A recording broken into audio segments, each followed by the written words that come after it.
अस्सलामुअलैकुम की हाल है सारिਆਂ ਦਾ ठीक ठाक हो से ठीक है। अल्लाह ताला ਤੁਹਾਨੂੰ ਸਭ ਨੂੰ ਆਪਣੇ ਹਿਫਜ਼ ਇਮਾਨ 'ਚ ਰੱਖੇ ਤੇ ਆਪਣੀ ਸਿਹਤ ਦਾ ਖਿਆਲ ਰੱਖਿਆ ਕਰੋ। ਸ਼ਾਦੀ ਸੀ ਜਾਂ ਬਰਬਾਦੀ ਸੀ ਇਹ ਫੈਸਲਾ ਤੁਸੀਂ ਕਰੋਗੇ। ਵੱਡਾ ਭਰਾ ਸੀ ਪਾਕਿਸਤਾਨ, ਉਹ ਕਹਿੰਦਾ ਮੈਂ ਸ਼ਾਦੀ ਤਾਂ ਕਰਨੀ ਹੈ ਜਦੋਂ ਮੇਰੇ ਨਿੱਕੇ ਭਰਾ ਨੂੰ ਪੇਪਰ ਲੱਭਣਗੇ, ਦੋਵਾਂ ਭਰਾਵਾਂ ਦੀ ਇਕੱਠੀ ਸ਼ਾਦੀ ਹੋਣੀ ਹੈ, ਉਂਝ ਮੈਂ ਵਿਆਹ ਨਹੀਂ ਕਰਨਾ।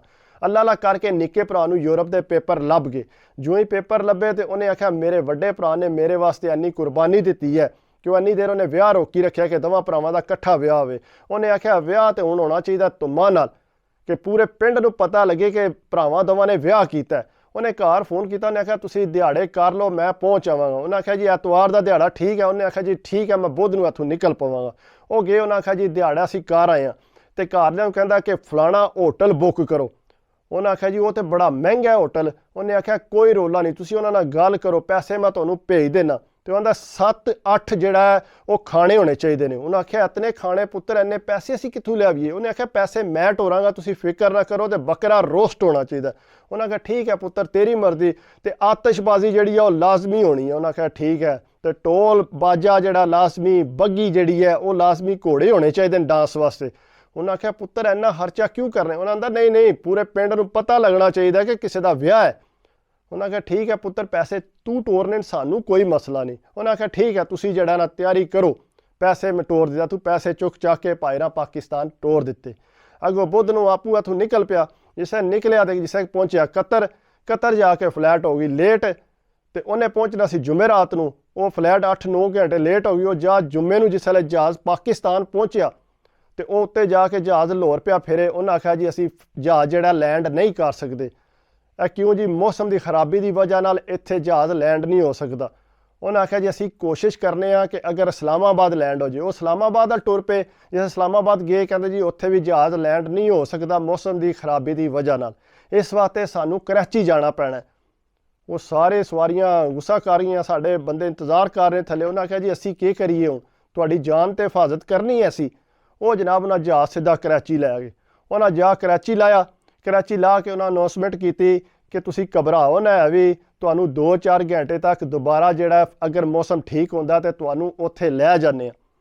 उन्हें आख्या जी ठीक है लै जाणगे। वो जनाब उत्थे इंतजार किया। उन्हें आख्या जी मौसम नहीं ठीक होया, इस वास्ते तुसीं एयरपोर्ट ते इंतजार करो, जो ही मौसम ठीक होंदा है तो फ्लैट तुहाडी लै जाएंगे। वो जनाब जुम्मे वाले दिन उत्थे बैठा रहा। करदे करदे हफ्ते की सुबह हो गई। हफ्ते की सुबह उन्हें आख्या जी मौसम बेहतर होया है, तुसीं आ जाओ जहाज़ च बह जाओ। जिसले जहाज़ च जाके बैठे फिर काफ़ी देर गुजर गई। उन्हें फिर अनाउंसमेंट की। उन्हें आख्या जी नहीं मौसम ठीक होया, इस वास्ते असीं तुहानूं नहीं लैके जा सकते, माजरत नाल तुसीं जाके अपने सारे नाम इंदराज करा दिओ, तुहाडी जी टिकट है रिफंड होवेगी।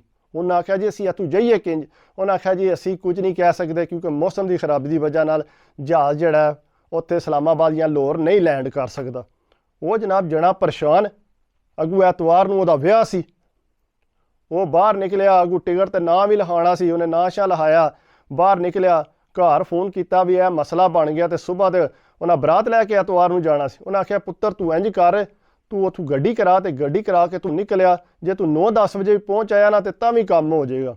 उन्हें आख्या जी यह भी गल ठीक है। उन्हें गड्डी कराई, गड्डी करा के जनाब पै गया रोडो रोड। अगे तो ट्रैफिक इतनी, अगू लग्या सी लॉन्ग मार्च का जिहड़ा मसला बनिया सी, उत्थे जाके उड़ेके लग गया। अगू जान जो ही कोना, खज्जल खुआर हो के सोमवार नूं जा पहुँचया। जिसले सोमवार नूं उत्थे पहुँचे, पहुँच के शादी शुदी भुगत गई, होटल दे जो भी सी खर्चे वो सब कुछ हो गए आ। वड्डे भरा की शादी हो गई कि निक्का भरा जिस टाइम पहुँचया वो सारा तकरीबन 40-50 लाख रुपया जिहड़ा वो खर्च हो बैठे सी। जिसले उत्थे पहुँचया उन्हें आख्या भी हुण पुत्तर तेरा फिर निकाह करके लै आने। उन्हें आख्या जी मैं निकाह नहीं करना, नहीं तो यह मेरी बेइज्जती होगी कि मैं निकाह किया। तुसीं जिहड़ा जिस तरह वड्डे भाई की मैं शादी की है इस तरह ही मेरी करो। उन्हें आख्या 80 पैसा कित्थों लियावीए। उन्हें आख्या मैं नहीं जानदा, तुसीं जिहड़ा ना विआह सेम टू सेम उस तरह मेरा भी करो तो तां मेरी इज्जत रहिंदी है। मेरे यार दोस्त बाहरों भी आ रहे हैं तो इस वास्ते जिहड़ा ना तुसीं इंज करो। उन्हें आख्या पुत्तर, उन्हें समझाया, उन्हें आख्या पुत्तर ना कर, इन्नी बेवकूफ़ी करन दी लोड़ नहीं। उन्हें फिर मुड़ा समझ गया। उन्हें आख्या ठीक है चलो जिस तरह भी निकाह ही कर दिओ तुसीं। जिसे गए कुड़ी वालियां दे मामा सी सगू, मामा कहता ना ना मेरी कुड़ी को बाहरों आई है, तुहाडा मेरा सक्का रिश्ता भैन, इंज नहीं हो सकता कि मैं तो जिस तरह वड्डे मुंडे की शादी की जे मैं भी कुड़ी उंज ही विआहनी है, नहीं तो तुसीं रहण दिओ। ਉਹ ਫੇਰ ਡੇਕਾ ਪੈ ਗਿਆ। ਉਹਨੇ ਆਖਿਆ ਜੀ ਹੁਣ ਕੀ ਕਰੀਏ? ਕਹਿੰਦਾ ਅੰਮਾ ਜੀ ਉਹ ਫਲਾਣੀ ਜਿਹੜੀ ਜ਼ਮੀਨ ਹੈ ਨਾ ਕਿੱਲਾ ਉਹ ਵੇਚੂ। ਉਹਦਾ ਰੇਟ ਲਵਾਇਆ 40 ਲੱਖ ਦਾ, ਉਹ ਵਿਕਿਆ। ਵੇਚ ਕੇ ਜਨਾਬ ਕਹਿੰਦਾ ਅੰਮਾ ਜੀ ਫਿਕਰ ਨਾ ਕਰੋ, ਅੰਮਾ ਅੱਬਾ ਪਰੇਸ਼ਾਨ ਹੋ ਗਏ ਕਿ ਪੁੱਤਰ ਇੰਨਾ ਪੈਸਾ ਰੋੜਨੇ ਪਏ। ਉਹਨੇ ਆਖਿਆ ਅੰਮਾ ਜੀ ਪਰੇਸ਼ਾਨ ਨਾ ਹੋਵੋ ਤੁਸੀਂ, ਮੈਂ ਜੇ ਆਵਾਂ ਮੈਂ ਉੱਥੋਂ ਜਾ ਕੇ ਤੁਹਾਨੂੰ ਪੈਸੇ ਤੋਰ ਦਿਆਂਗਾ ਅਤੇ ਤੁਹਾਨੂੰ ਇਹ ਕਿੱਲਾ ਮੈਂ ਵਾਪਸ ਲੈ ਦਿਆਂਗਾ। ਉਹਨਾਂ ਆਖਿਆ ਠੀਕ ਹੈ ਪੁੱਤਰ, ਜਿਸ ਤਰ੍ਹਾਂ ਤੂੰ ਖੁਸ਼ ਹੈ। ਉਹਨਾਂ ਜਨਾਬ ਕਿੱਲਾ ਵੇਚਿਆ, ਵਿਆਹ ਸ਼ਾ ਚੰਗਾ ਫਿਰ ਉਸੇ ਤਰ੍ਹਾਂ ਹੀ ਕੀਤਾ। ਆਪਣਾ ਵੀ ਹੋਟਲ ਸ਼ੋਟਲ ਬੁੱਕ ਕਰਕੇ ਪੂਰੀ ਬੱਗੀ ਸ਼ੱਗੀ ਮੰਗਾ ਕੇ ਪੂਰੇ ਜਸ਼ਨ ਨਾਲ ਉਹਨੇ ਵਿਆਹ ਕੀਤਾ। ਵਿਆਹ ਕਰਕੇ ਲੈਣ ਦਾ ਘਰ ਅਤੇ ਜਨਾਬ ਜਿਸ ਵੇਲੇ ਇੱਥੇ ਵਾਪਸ ਆਇਆ ਤੇ ਆ ਕੇ 5 ਸਾਲ ਉਹਨੂੰ ਵਾਪਸ ਨਹੀਂ ਉਹਦੇ ਕੋਲ ਜਾਣ ਹੋਇਆ।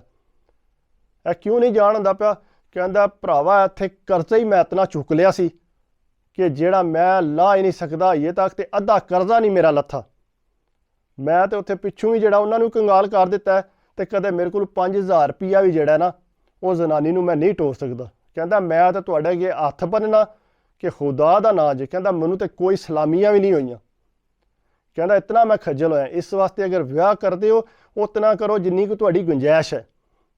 ਤੇ ਅਸਾਂ ਆਖਿਆ ਤੈਨੂੰ ਐਡੀ ਮੁਸ਼ਕਿਲ ਕਿਹੜੀ ਸੀ ਬਣੀ? ਕਹਿੰਦਾ ਯਾਰ ਮੈਂ ਜੋਸ਼ 'ਚ ਆਇਆ ਸਾਂ, ਅੱਗੋਂ ਮਾਮਾ ਡੇਕੇ ਲੱਗ ਗਿਆ। ਮਾਮਾ ਕਹਿੰਦਾ ਨਹੀਂ, ਜੇ ਜਿਸ ਤਰ੍ਹਾਂ ਵੱਡੇ ਮੁੰਡੇ ਦਾ ਵਿਆਹ ਕੀਤਾ ਜੀ ਨਿੱਕੇ ਦਾ ਵੀ ਕਰੋ, ਇਸ ਵਜ੍ਹਾ ਤੋਂ ਸਾਨੂੰ ਮਸਲਾ ਬਣ ਗਿਆ। ਮੈਂ ਕਿਹਾ ਤੂੰ ਵੀ ਪੁੱਤਰ ਚੌਧਰੀ ਬਣਨਾ ਹੈ ਤੇ ਇੰਜ ਨਹੀਂ ਹੁੰਦਾ। ਕਹਿੰਦਾ ਬਸ ਯਾਰ ਗਲਤੀ ਹੋ ਗਈ। ਤੇ ਅਗਰ ਵੀਡੀਓ ਮੇਰੀ ਅੱਛੀ ਲੱਗੇ ਤੇ ਪਲੀਜ਼ ਲਾਈਕ ਕਰਿਆ ਕਰੋ, ਕਮੈਂਟਸ ਕਰਿਆ ਕਰੋ, ਸਬਸਕ੍ਰਾਈਬ ਕਰ ਦਿਓ ਤੇ ਦਿਲ ਖੁਸ਼ ਹੁੰਦਾ। ਫਿਰ ਹੌਸਲਾ ਵੱਧਦਾ ਕਿ ਯਾਰ ਮਜ਼ੀਦ ਅੱਛੀ ਵੀਡੀਓ ਮੈਂ ਬਣਾਉਣੀਆਂ ਨੇ, ਕਿਉਂਕਿ ਵੀਡੀਓ ਬਣਾਉਣ ਵਾਸਤੇ ਬੜਾ ਟਾਈਮ ਚਾਹੀਦਾ ਹੁੰਦਾ ਹੈ, ਸਟੋਰੀ ਢੂੰਡ ਕੇ ਲਿਆਉਣੀ ਹੁੰਦੀ ਹੈ ਤਾਂ ਜਾ ਕੇ ਵੀਡੀਓ ਬਣਦੀ ਹੈ। ਇਸ ਵਾਸਤੇ ਰਿਕੁਐਸਟ ਹੁੰਦੀ ਹੈ ਤੁਹਾਡੇ ਅੱਗੇ ਕਿ ਵੀਡੀਓ ਨੂੰ ਪਲੀਜ਼ ਲਾਜ਼ਮੀ ਸਬਸਕ੍ਰਾਈਬ ਕਰਿਆ ਕਰੋ। ਸਬਸਕ੍ਰਾਈਬ ਕਰਦੇ ਹੋ ਤੇ ਆਸਤਾ ਆਸਤਾ ਇੱਕ ਇੱਕ ਕਰਕੇ ਵੀ ਜਿਹੜਾ ਨਾ ਸਬਸਕ੍ਰਾਈਬ ਅੱਗੇ ਜਾਂਦਾ ਤੇ ਹੋਰ ਹੌਸਲਾ ਵੱਧਦਾ ਤੇ ਵੀਡੀਓ ਅੱਛੀ ਬਣਾਉਣ ਦੀ ਕੋਸ਼ਿਸ਼ ਕਰੀਦੀ ਹੈ। ਸਹੀ ਹੈ। ਆਪਣਾ ਖਿਆਲ ਰੱਖਿਆ ਕਰੋ, ਆਪਣੀ ਸਿਹਤ ਦਾ ਲਾਜ਼ਮੀ ਖਿਆਲ ਰੱਖੋ, ਦੁਆਵਾਂ 'ਚ ਯਾਦ ਰੱਖਿਓ। ਅੱਲਾ ਹਾਫਿਜ਼।